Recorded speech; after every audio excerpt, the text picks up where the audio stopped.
I've been trying to tell you guys for the past few years, the Bills are always going to suck. What? Last year,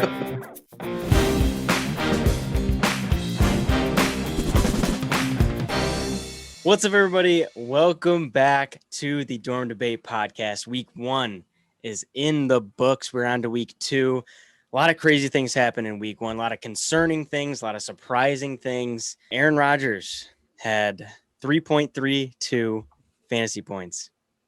I'm so sorry for anyone who had him. We're going to get to the Packers in our first topic. And it's what loss was most concerning to you in week 1. Now, there were a lot of concerning losses. And like I mentioned before, Aaron Rodgers and the Packers lost 38-3 to the Saints. Now, I don't know about you guys, but before the season started, I thought this would be flipped. You know, the Saints lose Drew Brees. They lose a lot of players, kind of in a rebuild. And the Packers looked like they were going to try and go for a Super Bowl run in Rodgers' final last dance, whatever he wants to call it. And they get blown out 38-3. And it's just an embarrassment. We'll start off with you, John. Was the Packers loss the most concerning, or do you have another one? No, the Packers loss was not the most concerning for me. The most concerning loss for me was my New York Giants. Unfortunately, I thought they were going to come out of the gate, firing. I thought with Galladay now, with Shepard, and I thought Engram was going to play, but now he's not playing. We got injuries all over the place. I thought the Giants offense would be better this year, and I thought our defense would play to the caliber that they played last year. But we came out, we played the Broncos at home, and we let Teddy Bridgewater, guys, he threw 78% completion percentage. That's like Hall of Fame level right there. Like Drew Brees doesn't even get to that. Like, how could you let Teddy Bridgewater complete 78% of his passes to guys that aren't even that great? I mean, he has some good receivers, but Jerry Jeudy got injured and he didn't play the full game. Cortland Sutton is good, but he's coming off a torn ACL. And then you got backup tight ends catching touchdowns and stuff. It's like, what the heck is going on? The Giants, I thought this was going to be a good year. I thought we could actually make the playoffs. But to be honest, the Eagles look better than the Giants do. And that's saying a lot because Hurts didn't play that great last season and the Eagles got a new coach. So with a first-year coach, the Eagles did better than the Giants, who've had their coach for 2 or 3 years. And Daniel Jones it's his third year in the league. So I'm sorry, Giants fans. I'm not saying our season's over, but I'm just saying that was not a good start. And we're going to have to play much better in week 2 if we want to, keep our season alive, because that was pretty embarrassing what we did. Do you still like Daniel Jones? I don't really know. I thought that I liked him last year. It was his second year. Now he's in his third year.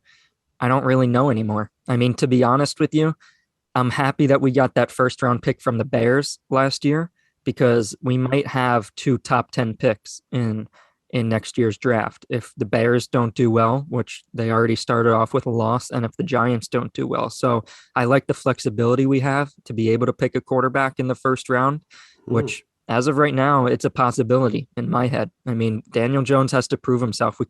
This is the Big Apple. You don't have all the time in the world to prove yourself. Yeah, it's tough because I just think of the wheels on him, like he had some flashes of brilliance his sophomore season. So I was wondering what you would think if he's still your guy, or if it's like defensive, like more of a team issue than just him. I don't know, that's like having a good pick. I don't know. You think they might use it? I don't know. Yeah. Okay. Tough to say. I think that team is centered around Saquon right now. If Saquon is, half the man he used to be, it's a bad sign. It's a really bad sign, because now you're looking for a quarterback and you may be trying to move on from Barkley, which is crazy to think about. But if he can't perform, you got to look somewhere else. Jonathan, did you have another concerning loss? yeah, I did. And it was the Bills. The Bills lost to the Steelers. What? Look, Bills fans, I've been trying to tell you guys for the past few years, the Bills are always going to suck. Last year, they had one lucky season, and everybody was like, oh, Josh Allen this, Josh Allen that, the Bills, Super Bowl. Yes, some seasons you get lucky, like the Bills did last year, but they suck. And we saw that on Sunday. What? Okay. Dude, bro. The Steelers demolished them. They couldn't What? score. Demolished? Yeah, I mean, yeah. The Steelers defense shut them down pretty Dude, good. if it wasn't for that one blocked punt and return for touchdown, the Bills probably would have won the game. So that was one play. Well, they were one play away. Both offenses were a little shaky, but the Bills struggled a lot more, clearly. Josh Allen, he looked like a deer stuck in front of headlights. He didn't know what was going on. And so he was 30. It was like 30 out of 51. He had 51 attempts, 30 completed passes. 50. That's a bit much. So clearly, if you put the game in Josh Allen's hands, it's gonna end up like that every time. So, well, that's just this. Yeah. So hey, I'll give credit to where credit's due. The Bills defense played well. Both defenses, the Steelers and Bills, played really good. But the offenses both struggled a little. Najee Harris didn't play too well, right? Rookie running back. But the Bills have no excuse. All that Josh Allen hype from last year, where was he? He didn't look like a Super Bowl but the Steelers are a good defense. You got to cut them a little bit of slack. It's week 1 and the Steelers have a good defense. Like that's not that bad of a loss. Yeah, but they're supposed to be AFC Championship contenders. They went to the AFC Championship last year. We thought it was going to be more of a battle. But they look like a decent team. Above average wild card team. I didn't see anything special. Yeah, Josh Allen, he's not that. He doesn't have the it factor. He had one lucky season last year, and you guys are going to see it for the next few weeks that the Bills are in trouble this year. That's what I saw. They have Stephon Diggs. They have all these receivers. They have all these weapons that came back from last year. No excuses. No rookies. Cole Beasley, he didn't look good. I'm glad I can say that because he was on the Cowboys. I'm glad I got rid of him. And so, the Bills fans, I've been trying to tell you, you guys are going to see it this year. You guys are in real trouble. That's what I saw. So, Jonathan, you think that Josh Allen is an MVP candidate? Of course not. Definitely not. If you give Patrick Mahomes 51 attempts, I'd be scared. It'd probably be like 42. It would be a high-scoring game, okay? If you give Patrick Mahomes 51 attempts. But Josh Allen, they gave him 51. He only completed 30. Bro, Mahomes has Kelsey and Tyreek Hill. Kelsey's better than anybody on. Kelsey's better than Diggs, and Tyreek Hill is almost as good as Diggs. Well, look, there's a lot of weapons. They have a good running back, right? They have all the weapons on offense. There's no excuses anymore. I agree with that. There's you added Emmanuel Sanders. There's no excuses, and in a season where last year they did beat the Steelers, so then didn't you get better this year? Like you should also be able to beat them this year. Yeah, and it was at the Bills. I think it was a sold-out crowd too. Like everybody was hyped. Everybody was excited. I thought the Bills were actually good. There was a little hope. But guys, I'm sorry, you get lucky once in a while, But the end point is the Bills aren't that good. They've always been like that. I've been trying to tell everyone, but nobody's. Jonathan, if they won the Super Bowl, would you say that's like a fluke event? I mean, yeah, I would definitely say that. They're not a dynasty. They don't look like a wow team. The wow teams, Chiefs, the Bucks, maybe the Rams, okay. Cowboys. Of course, the Cowboys. There's no need to. Teams, there's like top 5, top 10 teams that hey, these guys are real contenders to win in the bowl. But the Bills, I didn't see it. I'll say they are hyped. Yeah, I'll agree with Jonathan that they are really hyped up this year. And it was I had Allen on. I still have Allen on my fantasy team. But one of the commentaries was that a lot of people underestimated how good the Steelers' defense was. To quote it, it was like not to paraphrase it, was that they were looking at the shaky corners and thinking Allen was going to torch those corners, but they underestimated how good that D line is. So if the you might be looking at a Steelers defense that might be playing more like if you think of the Broncos with Peyton Manning, like a veteran quarterback, don't turn the ball over, do the passes you need to make, but rely on a really good defense. That might be the Steelers that we're going to see moving forward. They got a lot of young talent too, but I think you add that with what's going on there is I think maybe the Bills have an offensive line problem. Maybe if they can't handle a defensive rush like that, that's killer. That's what leads to so many short completions, so many, it's the whole thing's dysfunctional when you have a good defensive line. Mm-hmm. Mm-hmm. Yeah, but I mean, the game's changing all the time. You have all these quarterbacks that can scramble and get out of the pocket. And Yeah, but Allen can do that. I mean, he didn't show it. He didn't show it.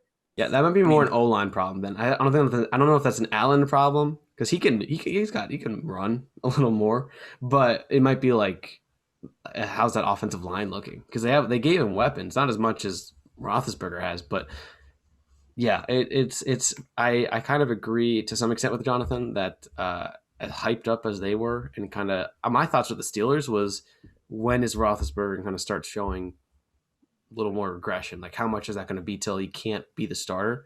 And he's playing fights, he's a legend, playing really well. But yeah, I was a little surprised that the Bills didn't run away with it. It was close. Could have you could argue it could have gone either way. Not if you're Jonathan, but it was. Honestly, the Steelers had a bad game. The Steelers offense had a bad game. So let's get Caleb and I's most concerning loss, which was the Packers. If I'm correct, Caleb, you picked the Packers. Yeah, I picked the Packers. So the most concerning loss. Give me some reasons, because you're a big Aaron Rodgers fan. Did you see anything from him that made you concerned about this last dance season that they have in mind? Yeah, I heard, and you guys can correct me or what the exact quote is, because I don't want to speak not knowing the specifics, but is it my concern going into the season, which is why I think it's one of the most concerning losses, is the dysfunction that the whole offseason there was the drama of every player copes differently with these kind of things, but it's just not good for the function of the team when the top player is dealing with business stuff. Like you want to go out there, play football, play the best. You look at the kind of narrative that the Cowboys had to deal with Dak not having his contract, that even if they won or lost, it was always relating back to that. And I think that's kind of what might happen with the Packers, that this idea that Aaron Rodgers can single-handedly like I am a big Aaron Rodgers fan. I think my tune is I always said he's more fun to watch than Brady, but now I think Brady just, to me, after the Chiefs games, proven that he's number one top dog. I mean, not that it wasn't to other people, but the Packers just haven't given Rodgers enough, not weapons, but there wasn't a whole team around him that can coalesce the way Brady seems to find teams that do that, or organizations that do that. And so functionally, there's a disconnect, I think, maybe between the head coach's reaction to that loss, to the quarterbacks, and then you tie into the drama with the contract, that I think it might be a farewell season that's almost like, you didn't take care of me, you drafted this other guy a year ago, and now, I'm not playing to the top because, like, mentally, why do I need to? Next year I'm just going to go wherever I want. I'll take it a little easy. I don't know if he's going to do that because it's Aaron Rodgers, but that's kind of a big to start the season like that after an off season of all this talk. That's why I think it's the most concerning for me. Yeah, I think what worries me about the Packers is,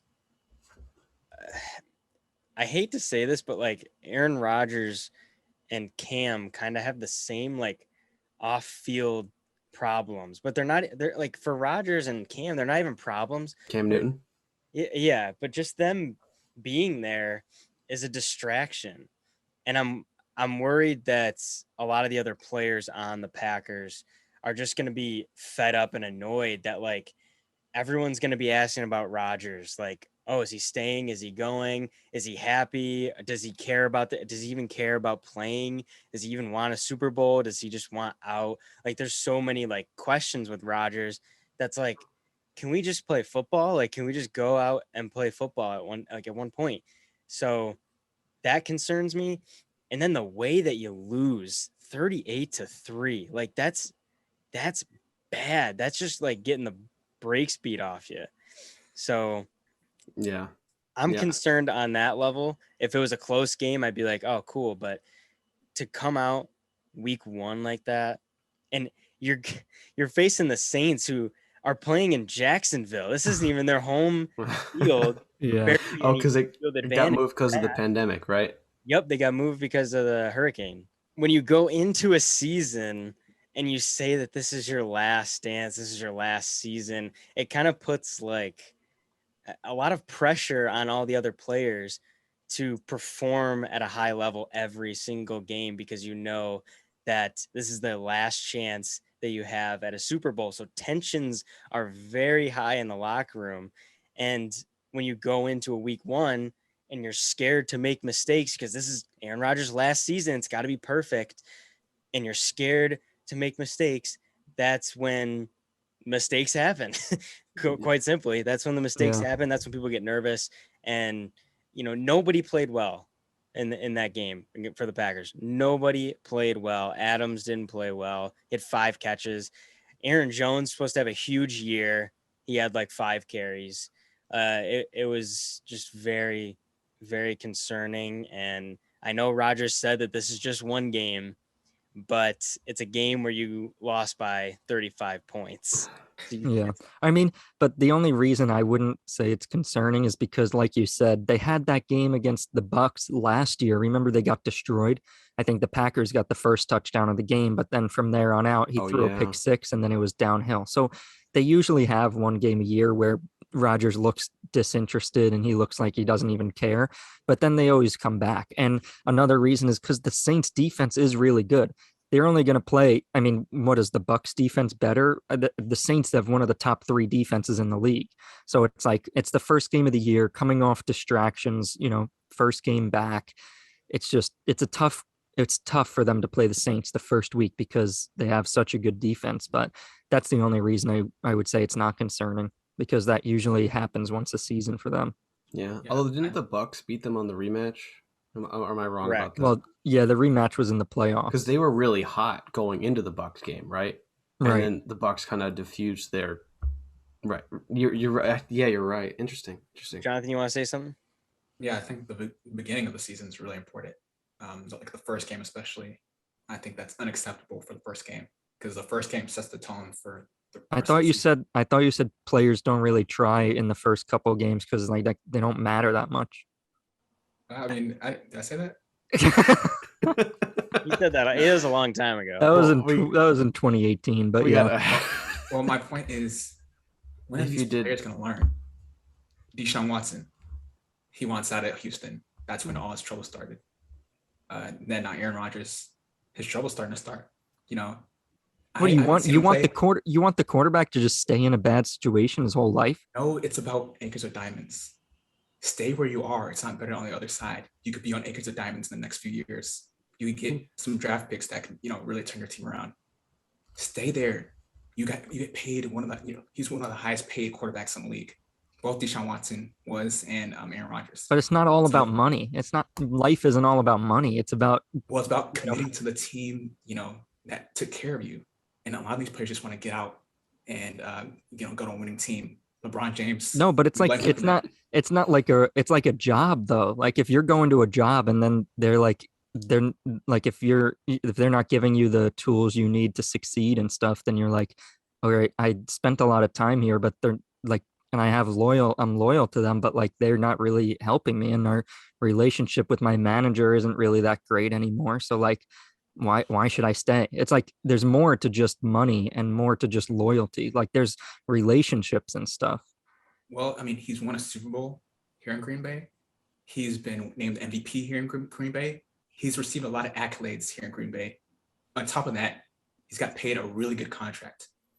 And so all that being said, I feel like he should have just shut his mouth and, continue to commit to the team and hope that in the next few years, maybe something can happen. But in terms of him running his mouth, acting like he's the Michael Jordan of football, saying last dance and all that, I think it's uncalled for. And I think what we saw on Sunday shows that he's not really that good. I mean, he's getting older. And I think that's what we saw on a Sunday. So, it's going to be interesting to see how the team bounces back from that. But I can tell you 38-3 is not a good sign for the rest of the season. Completely. Not a lot of love for Rodgers coming from. Don't worry, it's just week one. Yeah, so we'll he's be monitoring the phenomenal situation. quarterback. Yeah, we'll definitely be monitoring the situation with Aaron Rodgers and the Packers. But we must move on. Topic number 2 on our list: which win was most surprising in week one? We just covered which loss was more concerning. Now we're doing which win was more surprising. So I'm going to start this one off. And I think the fans are thinking the same thing. How in the world did the dysfunctional Houston Texans beat the Jaguars first round pick Trevor Lawrence? I don't know. Tyrod Taylor's not that bad.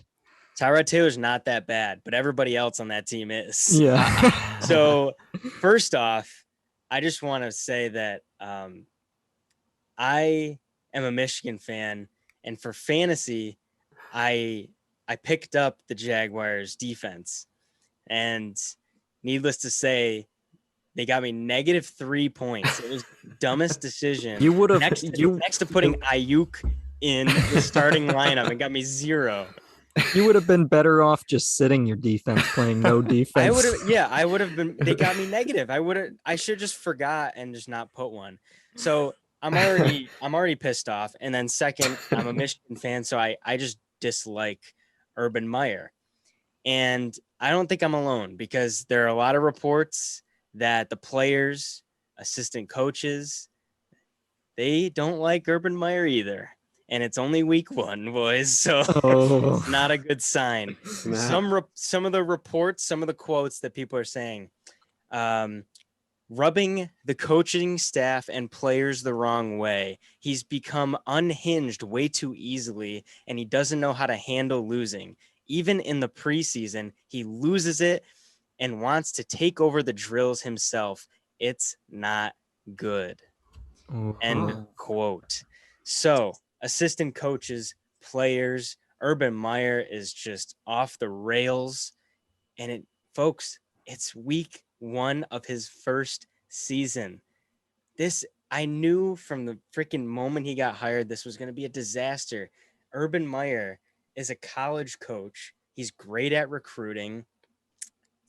And that's it.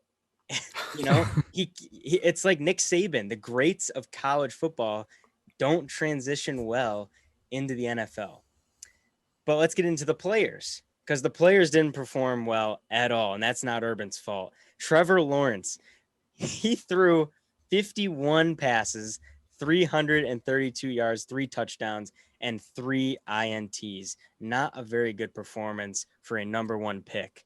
James Robinson, who had a breakout year last year, only 5 carries for 25 yards. And Carlos Hyde, another running back, had more carries, 9 carries for 44 yards. Why would you do that?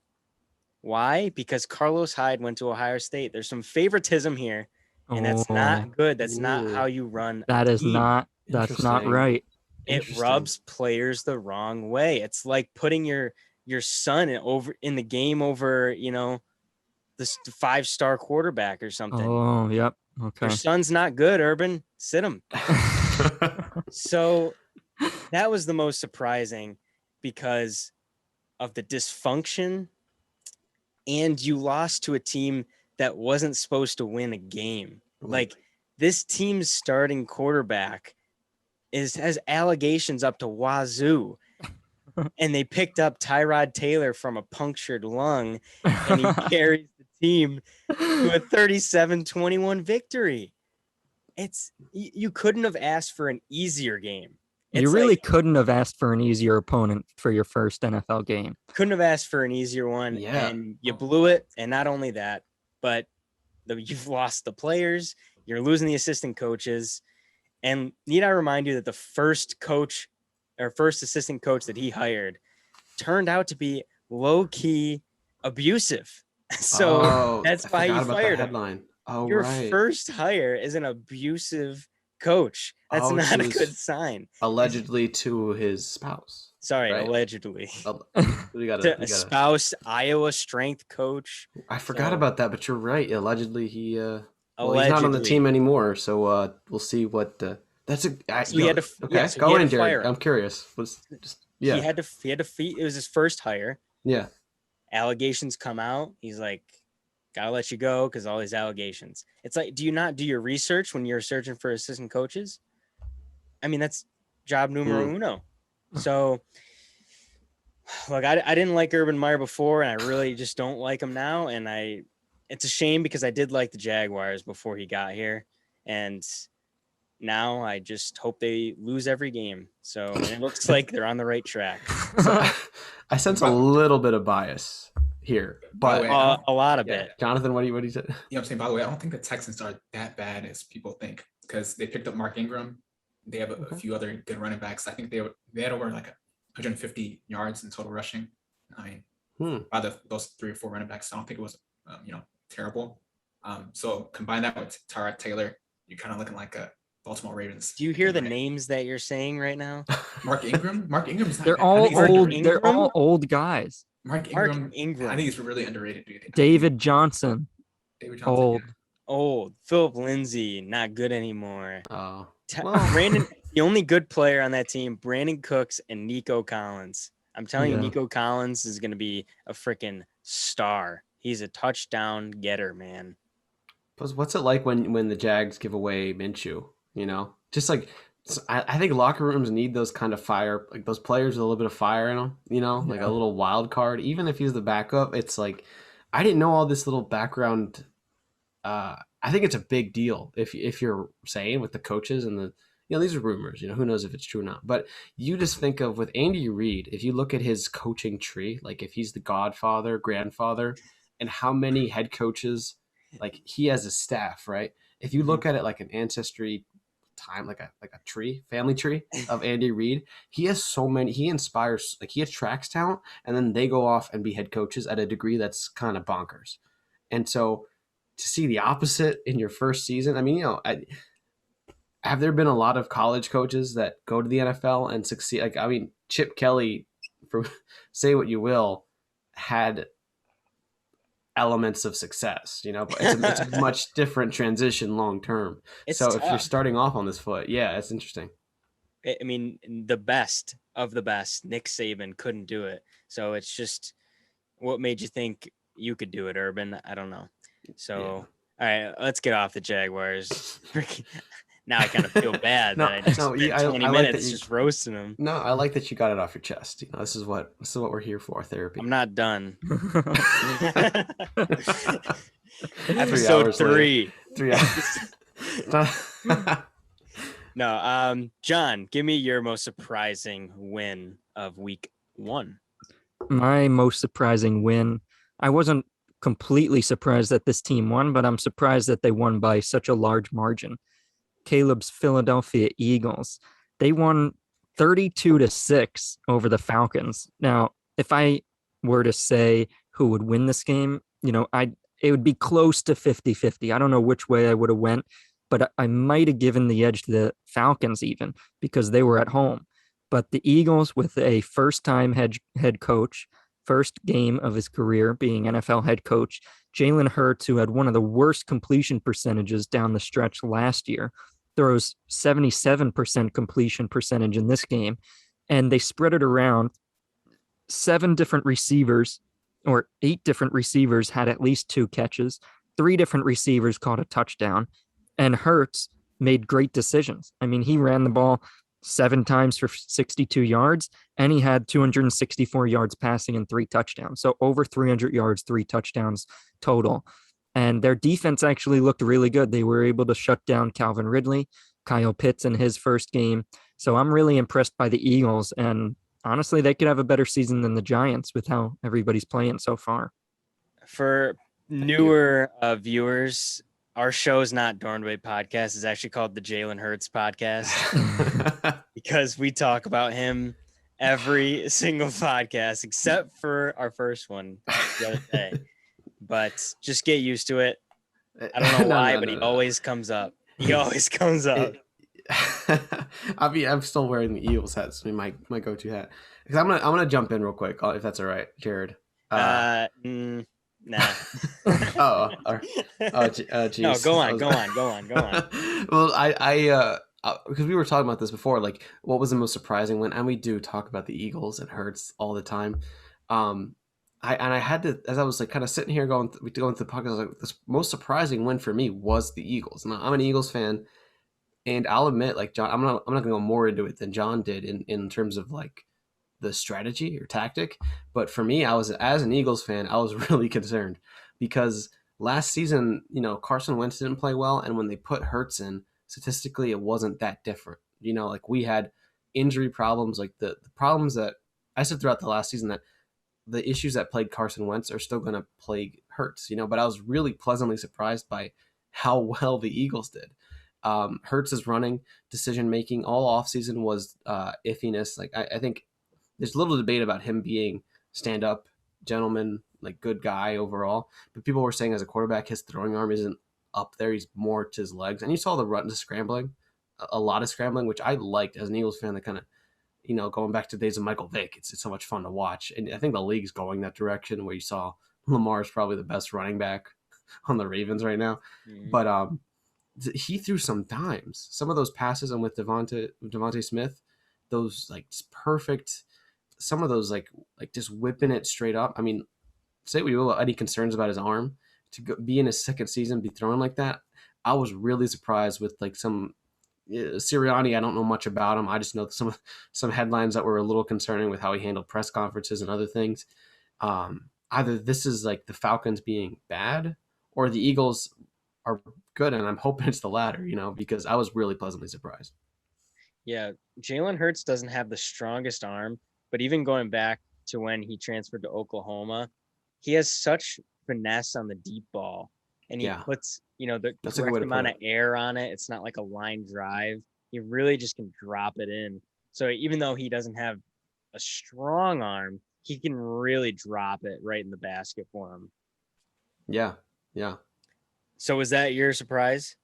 Yeah, that was my surprise. I think you said it perfectly, the way the finesses and stuff. A quick mention would be like one-offs of the Saints. Like I think we talked about Winston maybe having a really good year. I think Jonathan, we talked about that last week, and he had five touchdowns in that game, and it ties his career high.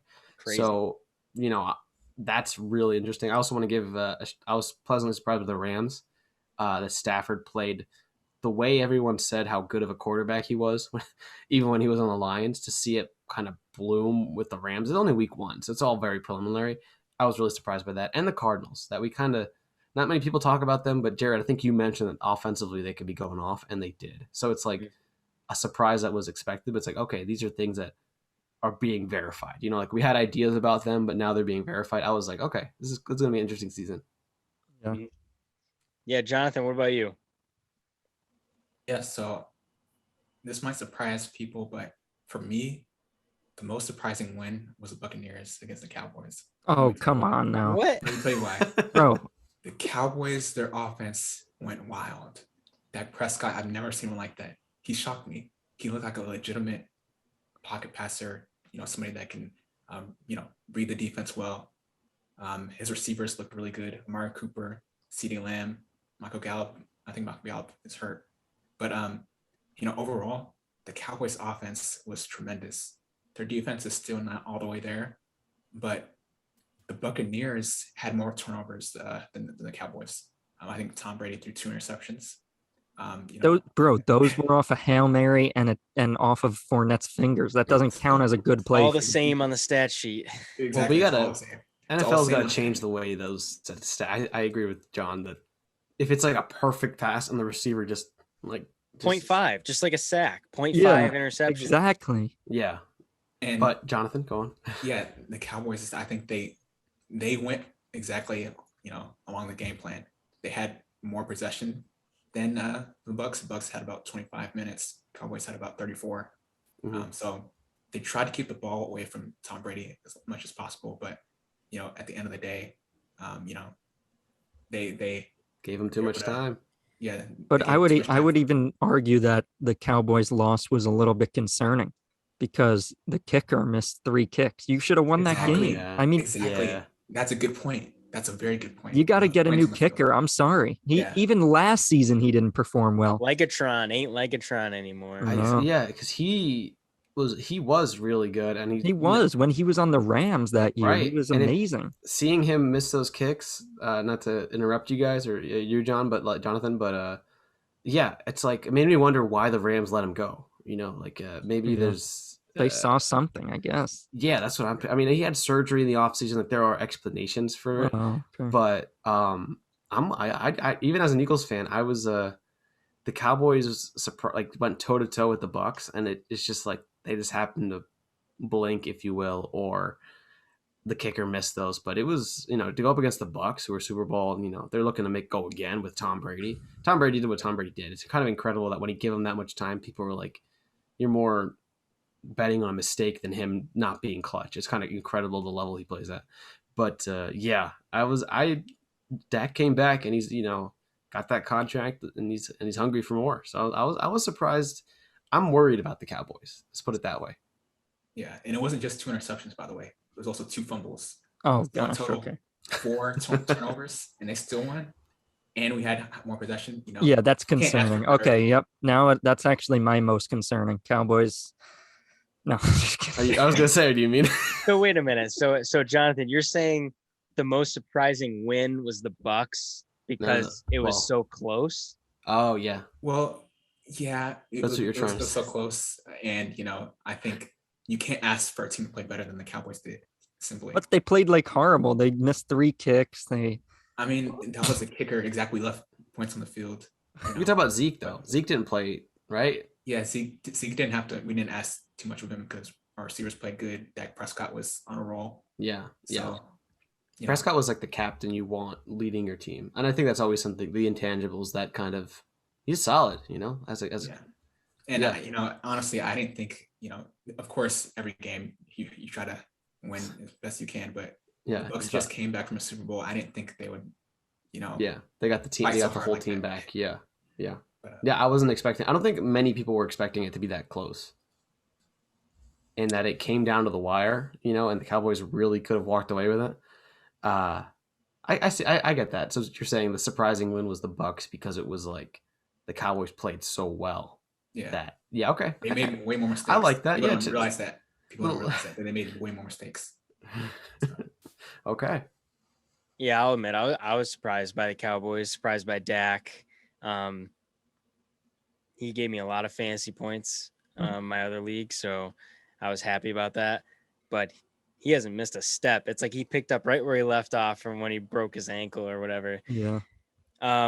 You mentioned Zeke. Let's take that conversation into our next topic, which is John's fantasy football topic. We're going to be playing a game called Panic or Patience. John will be naming out players, or rather I will be, and then John will tell us if you should panic if you have them or if you should be patient with said NFL player. Now, the first one, since we were just talking about him, we might as well mention him, Ezekiel Elliott. Is it panic time or is it patience time?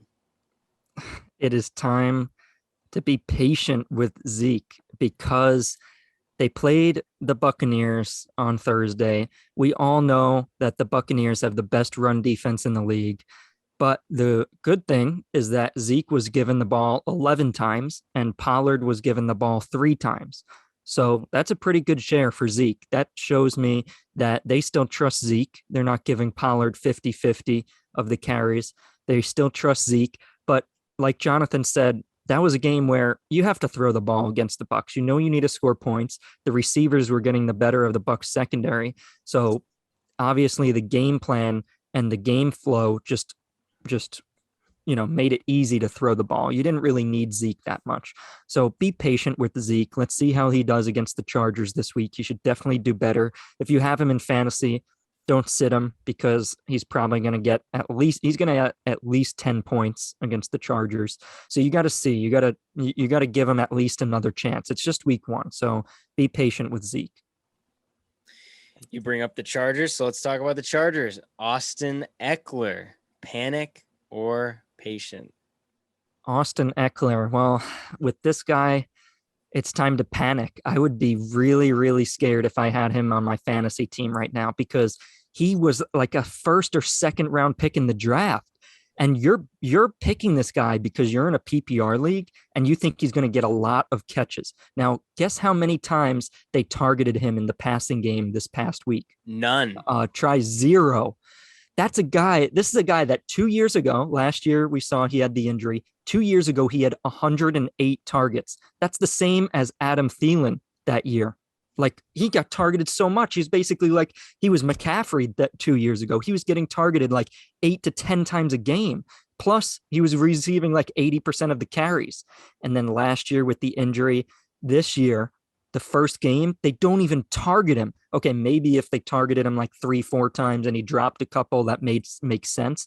But they didn't target him once. If you're in a PPR league, I would be nervous if you had Eckler, because the catches that really, worries me. They're throwing to Mike Williams. He got 12 targets, I think. Keenan Allen got 13 targets, I think. So that concerns me a little bit, that they're trying to play downfield and they're not trying to run the ball or get Eckler on screens.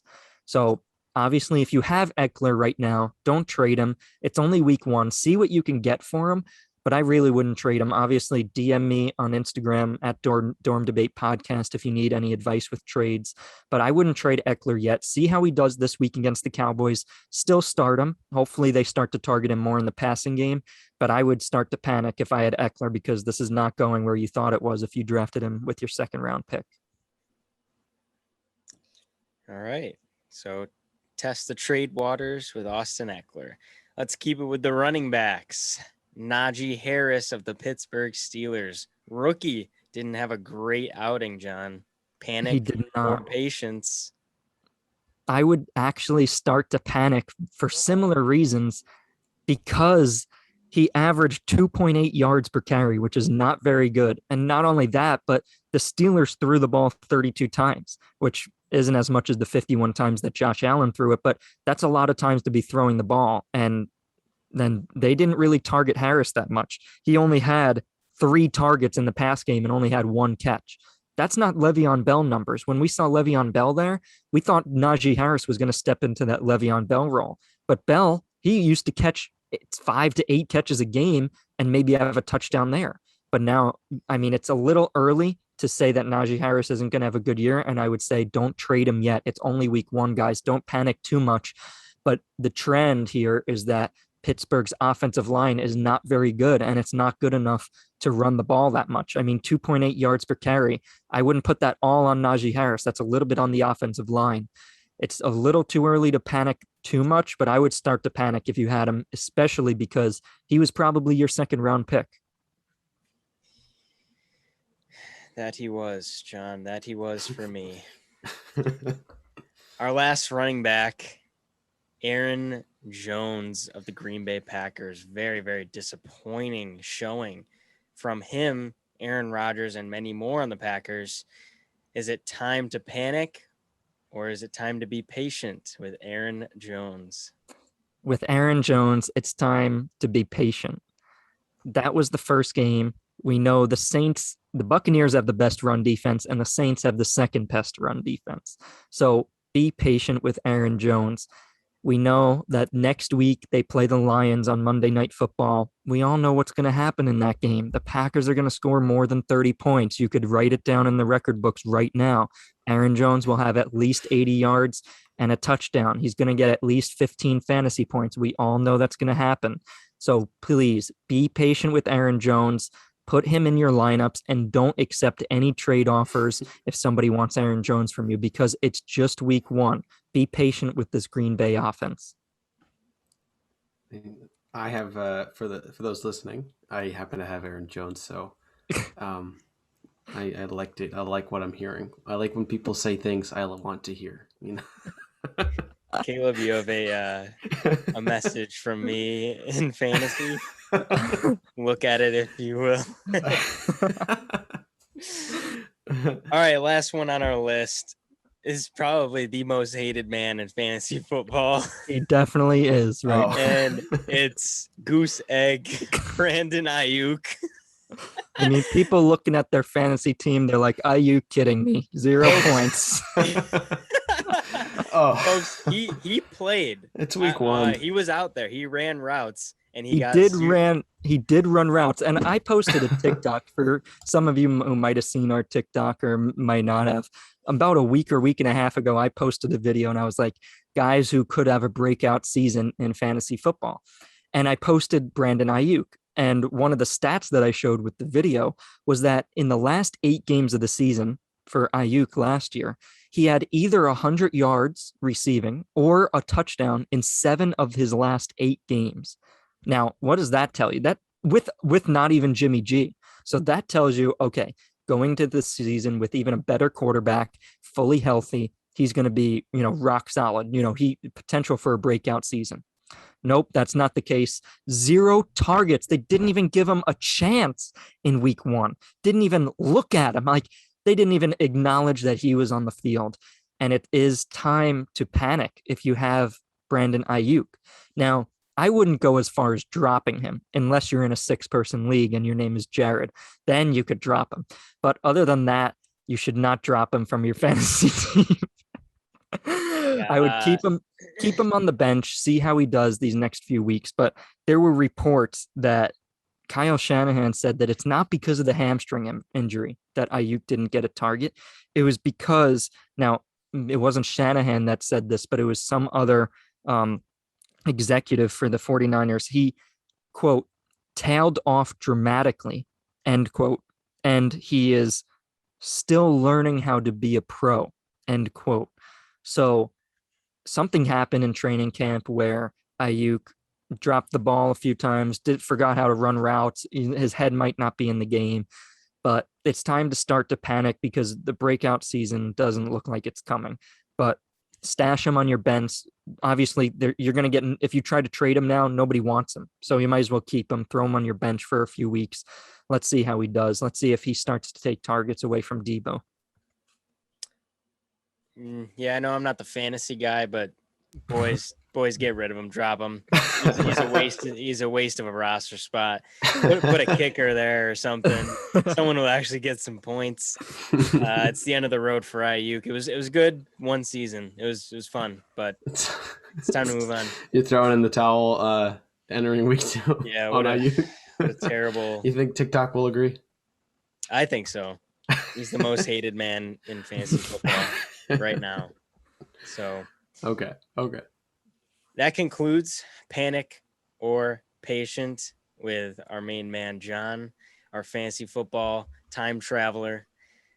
And now we go to our conclusion of the podcast, week 2 predictions. This is where each of us give one prediction about 1-2 sentences long. And does anybody care to start? I know John had a good one, so we'll save it for last. Jonathan? Yeah, sure. The Dolphins are going to shock the world. Oh my gosh, bro. Okay. And defeat the Bills. Oh, man, you're really ripping into the Bills, man. There's other teams. There's other teams out there. They're not the only team in the league, bro. Wait, give me – okay, I know that was your prediction, but just give me a stat line for Waddle. That's a good one. Are you going to start him this week? You have him on your bench.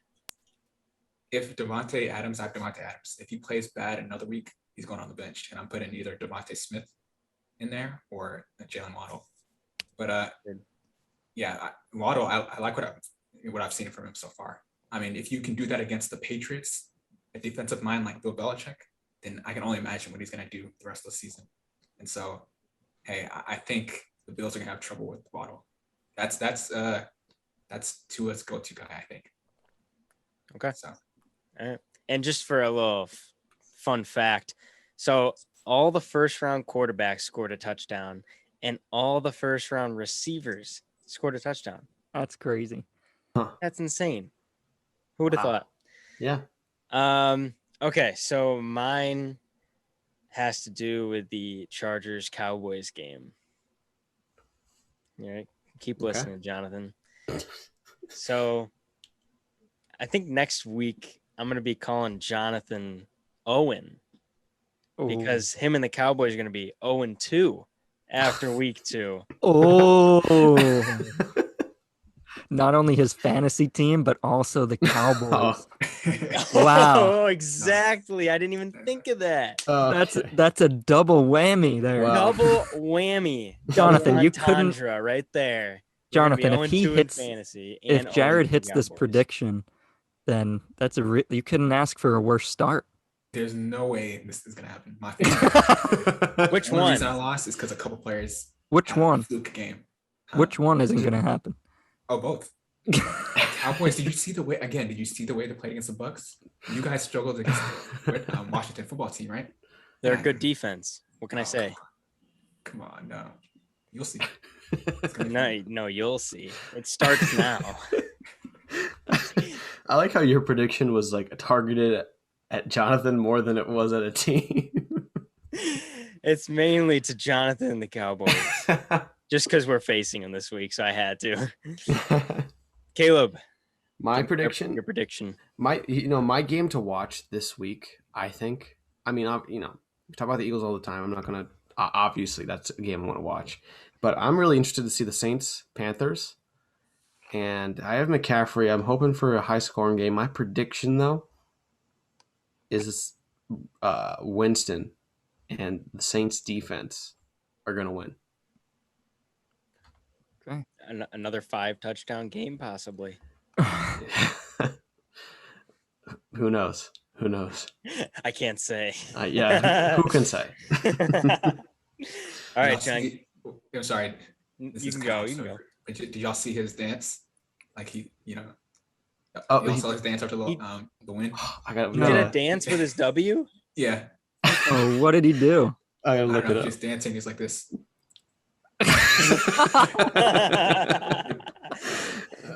For podcast listeners on Spotify and stuff, Jonathan made the W and started eating it. He reenacted with it. his Yes. fingers. We'll have to overlay it on the Instagram or TikTok. I gotta find that Yeah, clip. because I'm. Good for him. I'm gonna find that clip and post that. All right, so John's prediction, he was hyping it up before the podcast, so we're all dying to hear what he says. So John, week 2 predictions, give it to us. I'm going to preface my week 2 one-line prediction by saying that NFL record books are going to be rewritten this week. So my one-line prediction for this week 2, is all NFC West teams will win in week 2, and the NFC West will become the first division under the current divisional format and since 2002, where all 4 teams start the season 2-0. I don't like that.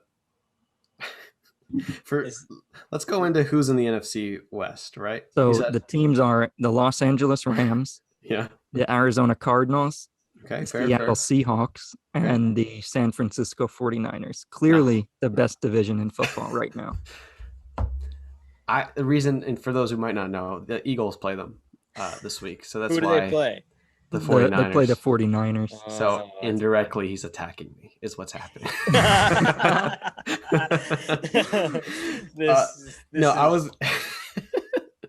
I like that pick. I'm just hoping you're wrong for the last one because it is one of the. Is it the best division in football right now? Well, actually, fun fact: there's actually another division that's also undefeated so far. Oh well, and there's also the AFC South who isn't there a division that hasn't won a game?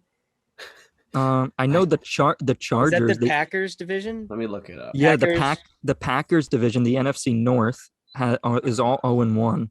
Yeah, and also the AFC West with the Chargers, Raiders, Chiefs, and Broncos are also undefeated. Yeah, so a lot of them will be broken because they probably play each other, but the NFC West can be the sole division. Right. Interesting. Very, very interesting. We'll see if it happens. We'll see if it happens. Yeah. I don't know if any of our predictions from last week came true. I think mine was just short. Darnold had 250 something yards passing or 280 yards passing, 3 touchdowns. I said 303 touchdowns. John said something about 15 field goals missed, and there was only like 11. Jonathan said the Cowboys would win. Cowboys didn't win. Kayla, what did you say? Dang. Something about the Chiefs or the Bills going. Oh, yeah, Bills are going deep.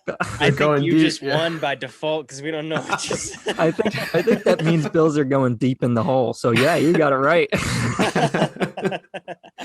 No comment. No further allowed comment. That's great. All right. Well, that wraps up episode 2 of the Dorm Debate podcast. If you liked it, leave a like, leave a comment if you enjoyed, and hit that subscribe button. I noticed that on our last podcast, we had about 76% of the viewers were not subscribed. That's just not going to happen. So click the subscribe button. Wow. If you're watching, you just Please. slide that cursor down. Just finesse the button. Hit subscribe. Means a lot. We don't make a lot of money off of this, so the subscribes mean a lot. We don't make a lot. We don't make any, bro. We make pennies Oh of yeah, money. okay. So I should What say money from- are you? What I money should- are where's you this hiding money from coming us? from, Like dude? we don't make I anything. got this jersey somehow. I thought you paid your own money for that. I didn't. Gas station money I'm using, son. No, we don't make any money from YouTube, I should say. Fair. Yes. We haven't even cashed out on TikTok, but that's like $2. So really, Yeah, we're still okay. in the. We're still. We could buy We're a going candy deep. bar. We're in the hole. We could buy. We're well in the hole. We bought like 2 jerseys for people and a Madden. We're 21. negative. We're okay, We're we don't have to definitely give in the negatives. The audience our Just for that. financials. Just for that, Our please. non-existent financials. Please sauce us a sub. And if you're not following on TikTok or on Instagram, it's at Dorm Debate Podcast. Follow us on all that platforms. We're going to be posting every single day on TikTok, as we've been doing. We got trends. We got fantasy football stuff. It's a vibe over there. We're almost at 30K followers on TikTok. We're almost at 1 million likes on TikTok as well. just crazy. Just absolutely crazy. Wow. I'm just waiting for when I get, recognized when I walk out my house. When Waiting for the paparazzi. when you're on the Oh, Peyton and Jared Eli Trinket. show. Yeah, I'd be like, oh, that's Jared. That's Jay Trink. No, that'll never happen. And lastly, I had to buy. This is my first NFL jersey I bought, and if it's the Bengals, but you'll never guess who it is unless you're a real subscriber. So he's the number 25, and it's Chris Evans from Michigan, drafted by the Bengals, 3rd string running back. And the reason I got this is because he was our first and our only guest on this podcast. So I figured, just to show some love as he's going into his first season in the NFL, that I rep his jersey, and it just matches because it's the orange and black, and it just matches the Dorm Debate color scheme. So repping Chris Evans. Yeah. Hopefully he gets some snaps next week. That was the end of episode 2. And stay tuned for next episode Thursday at 10 a.m. And we will see you guys next week.